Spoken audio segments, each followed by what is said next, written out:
Bonjour, bonjour et bienvenue sur ma chaîne. Alors aujourd'hui, on se retrouve pour que je vous montre les 5 livres que j'ai sélectionnés dans ma palle pour les lire au mois d'août. Parce que on va éviter d'avoir, des ambitions démesurées et choisir 15, 20 livres que je ne lirai pas.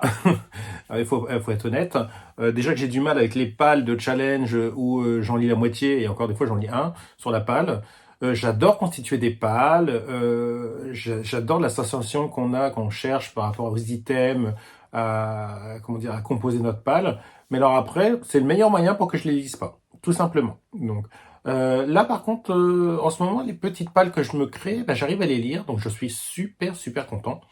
Du coup, en fait, j'ai sélectionné 5 romans et je vais vous en parler tout de suite, tout simplement. Alors, le premier, c'est un roman que l'on m'a offert. Donc Nina en avait déjà parlé, d'ailleurs c'est elle qui me l'a offert. Et je l'avais reçu aussi d'une autre copine, donc comme ça je l'ai en double. Donc il s'agit de Unhingen, le premier tome de la série Necessary Evil de Onley James. Alors, de quoi ça parle? Ça parle de de justicier, on va dire, mais en fait, c'est des justiciers avec des petits problèmes si, on va dire. C'est des diables nécessaires, comme le titre le dit. Enfin, le titre de la série le dit. Et là, on va suivre Adam. Adam, il mène une double vie. Pour le commun des mortels, c'est un mannequin et tout. Alors qu'en fait, il tue. Mais par contre, il tue des personnes qui méritent la mort, comme des prédateurs sexuels, des assassins, etc. Et tout, des gens que la justice n'a pas sanctionné. Donc en fait, voilà, il les tue.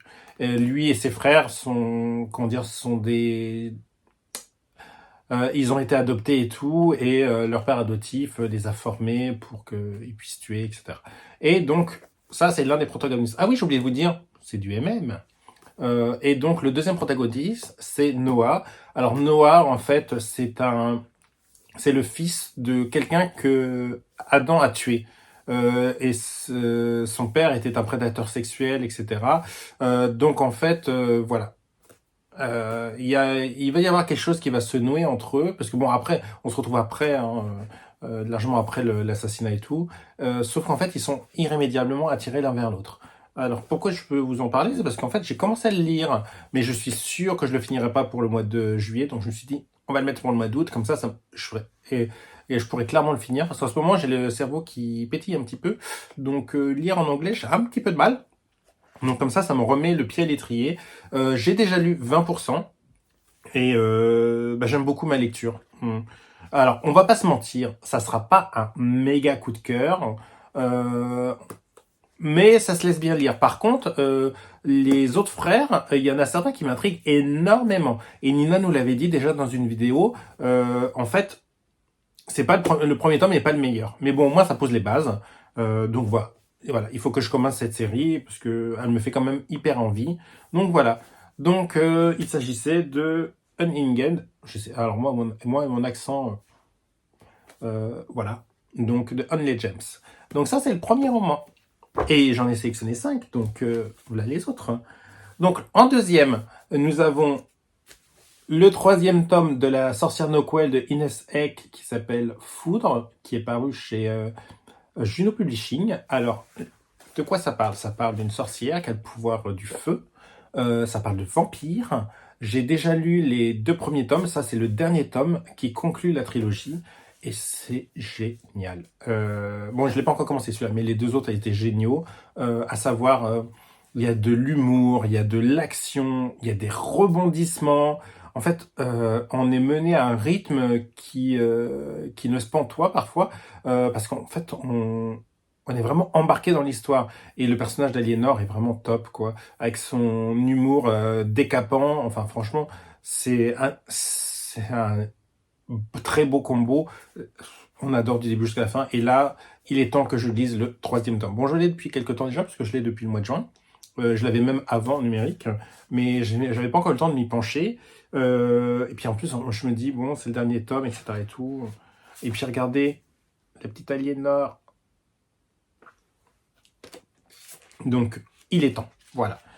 Donc ça, il s'agit donc de la sorcière de Noquel, Foudre. Sinon, de quoi est-ce que je pourrais vous parler d'autre? Ah oui, j'ai oublié de vous spécifier. En fait, dans ce monde-là, en fait, on a différentes familles et chaque famille de sorciers est par rapport à un pouvoir. Donc elle est dans les Nokwell, c'est le pouvoir du feu. Et ce qui est étrange, en fait, c'est que normalement, en fait, c'est les héritiers mâles qui héritent du pouvoir.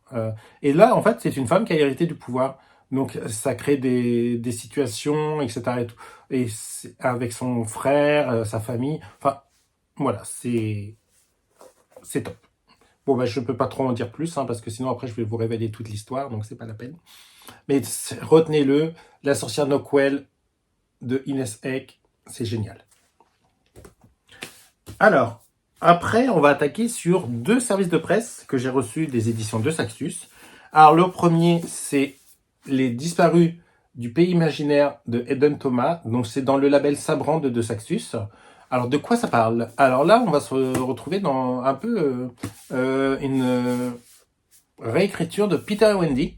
Vous savez, Peter Pan, etc. et tout. Donc, en fait, là, on va suivre Wendy. Wendy, elle est, comment dire, à un moment, il y a 5 ans, elle a été portée disparue avec ses deux frères. Sauf qu'au bout de 6 mois, on l'a retrouvée, mais toute seule. Donc là, il y a un très gros mystère là-dessus. Et là, en fait, il y a encore deux enfants qui ont disparu. Et un jour, en fait, Wendy, elle se balade à travers la forêt, et elle voit un corps sur le sol. Et en fait, c'est le corps d'un jeune garçon. Et en fait, c'est Peter. Et il dit la connaître. Mais alors, est-ce qu'il serait pas la clé du mystère des disparitions des autres enfants? Donc là, à partir de là, voilà, ça a l'air hyper intéressant. Puis en plus, la couverture, je dois vous avouer que moi, je kiffe. Elle est vraiment bien faite. En plus, il y a du vernis sélectif. Là, on le voit. Elle miroite un petit peu la jeune fille. Donc ça doit être, bah, c'est Wendy, de toute façon, ça c'est simple. Donc voilà, celui-là, je vais le lire. En plus, il est dans la lecture commune de mon groupe WhatsApp. Donc ça, c'est vraiment bien. Elle commence le 1er août, d'ailleurs, cette lecture commune. On va lire ça tranquillement. Voilà. Donc, Les disparus du pays imaginaire. Donc ça, c'était le troisième. Après, j'en ai encore un autre. C'est un service de presse. Donc, par contre, c'est dans une autre collection de chez De Saxus. C'est dans la collection Ellipsis. Donc, c'est La revanche d'un blond de Robicouche. Donc là, on est sur du MM, enfin de Harmons Gay. On va suivre Blaine, comment dire, qui est un artiste dans l'âme, etc. et tout, et qui a un petit ami qui s'appelle Joey. Et là, il pense que son petit ami va l'inviter aux vacances d'été, enfin non, aux vacances de printemps, voilà. Sauf qu'en fait, ça se passe pas du tout comme il le pense. En fait, Joey, il va rompre avec lui. Parce qu'il va lui dire qu'il est immature, qu'il est trop maladroit et tout. Bref, en fait, toutes les qualités d'un adolescent typique, mais bon, voilà. Du coup, en fait, maintenant, Joey, il va s'afficher avec son nouveau petit copain qui s'appelle Zach. Et Blaine, il va décider de devenir tout ce que Joey a dit qu'il n'était pas. Donc du coup, il va s'investir et il va se présenter à la candidature à la présidence du conseil des élèves face à son rival Zach. Et en fait, eh ben, on va suivre tout ça. Et apparemment, ça a l'air hyper intéressant. Ils disent qu'il y a un équilibre parfait entre humour et sentiment.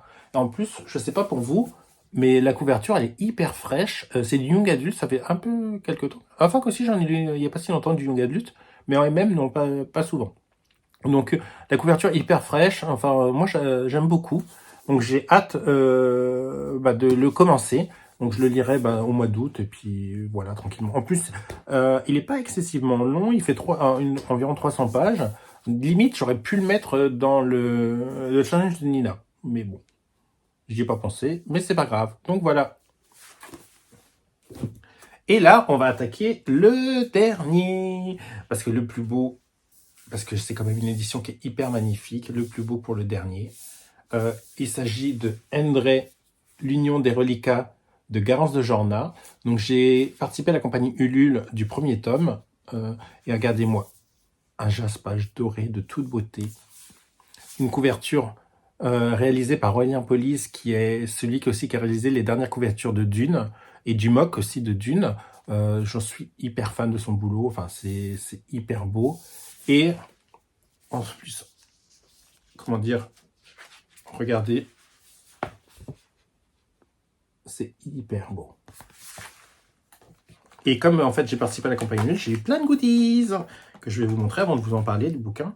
Donc un petit marque-page avec les créatures, un petit stickers,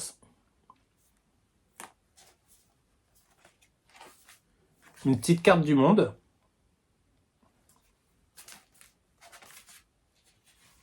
une carte des créatures. Donc voilà, si vous reconnaissez bien, c'est celle du premier marque-page. Le petit marque-page avec les couvertures d'Orient Police.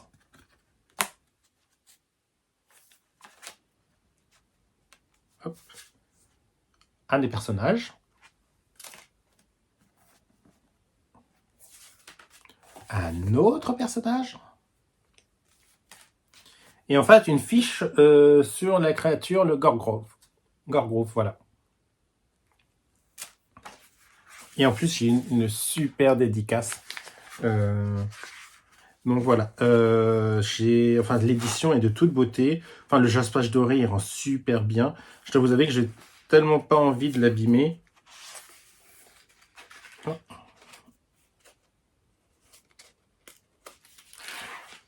Que bah, je fais... En fait, comme j'ai avec ma... Comment ça s'appelle Ah, j'essaie de le séparer. Voilà, c'est bon. Voilà, en plus, l'intérieur, c'était pour vous montrer les beaux les belles illustrations intermédiaires. Donc en fait, moi, je vais le lire en numérique parce que quand même, il est assez épais, puis j'ai pas envie de l'abîmer. Et comme j'avais à la campagne Lulu, j'ai eu aussi le numérique, donc c'est parfait. J'ai déjà commencé un petit peu et j'aime beaucoup. Alors, de quoi ça parle? Donc on va être dans un univers de fantasy, parce que c'est de la fantasy.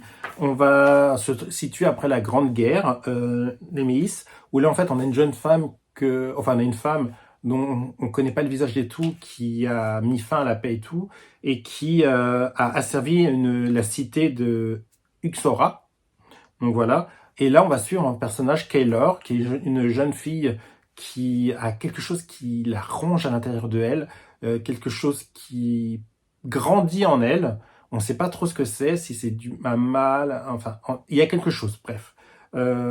Et elle a une vie sans espoir à Uxora et tout. Et puis là, on va suivre aussi le clan Endre qui va essayer, qui est un clan qui est oublié, ils sont plus que quelques-uns, etc. Et tout. Et on a Jake, qui est un de ses guerriers, qui va avoir pour mission de la ramener. Parce qu'en fait, Kaylor, elle a une destinée qu'on ne connaît pas et tout, mais on sait qu'elle a un rôle à jouer. Mais quel rôle ça, on ne sait pas trop. Du coup, en fait, elle va être recueillie par le clan. Sauf qu'en fait, ça continue à grandir en elle, etc. et tout. Et en même temps, on a Jake qui, lui, est complètement dominé par sa haine. Donc, en fait, les personnages ont l'air de toute beauté et hyper bien conçus, avec quelque chose qui les rend bien concrets. En fait, c'est un des... Comment ça s'appelle un des super pouvoirs, on va dire ça comme ça, de Garance de Jornas, c'est qu'elle nous crée des personnages, mais vraiment hyper bien construits. J'ai déjà lu d'autres romances et même de elle, comme Les moutons silence, et une autre, je ne sais plus le titre, je l'ai plus en tête. Bref, c'était des romances psychologiques, donc on sait qu'elle maîtrise le côté psychologique. Et là, franchement, du peu que j'en ai lu, c'est vraiment très bien maîtrisé, et c'est de la fantaisie qui démarre très très bien. Donc je ne saurais que trop vous recommander de vous le procurer. C'est disponible sur Amazon maintenant. Là, il y avait la campagne Ulule du deuxième tome qui s'est terminée et tout, en beauté. Donc moi, j'attends d'avoir mon deuxième tome aussi. En plus, il aura, je crois, si je ne me trompe pas, un jaspage doré. Et en plus, il y a un signet. Donc voilà. Ça, c'était le 5e et dernier roman que j'envisage, enfin que je veux lire au mois d'août, tout simplement. Des romans qui me donnent hyper envie. Et voilà. Donc, n'hésitez pas à me dire en commentaire si vous les connaissez ou si jamais ils vous font envie. Enfin, dites-moi ce que vous en pensez. N'hésitez pas surtout à liker et à vous abonner si ce n'est déjà fait. Et puis, dites-moi aussi si vous créez des petites pales pour le mois. Parce que là, avec les vacances et tout, Souvent, les gens partent avec des petits livres, comme ça, à lire sur la plage ou autre. Bon, moi, mes vacances se terminent. Bon, se terminent, mais elles recommenceront après. Parce que là, je reprends mardi prochain, donc mardi 1er août. Là, la vidéo sera parue avant le 1er août. Et par contre, le 3 août au soir, je suis de nouveau en vacances et je reprendrai que le 16 août. Donc ça, c'est génial. Je vais pouvoir profiter de ma deuxième semaine de vacances, enfin ma deuxième partie de vacances, voilà. Parce que là, je finis ma troisième semaine de congé. Donc ça, c'est... Voilà. Donc je pense que j'aurai bien le temps de lire. Ce mois-ci, en plus, j'ai eu beaucoup le temps de lire. Enfin, je suis content de ce que j'ai lu pour l'instant. Bon, c'est pas encore terminé le mois, donc il m'en reste encore des choses à lire d'ici lundi. Et puis voilà. Bon, bah sur ce, bah moi je vous dis à très bientôt pour une nouvelle vidéo. Et voilà, bye bye.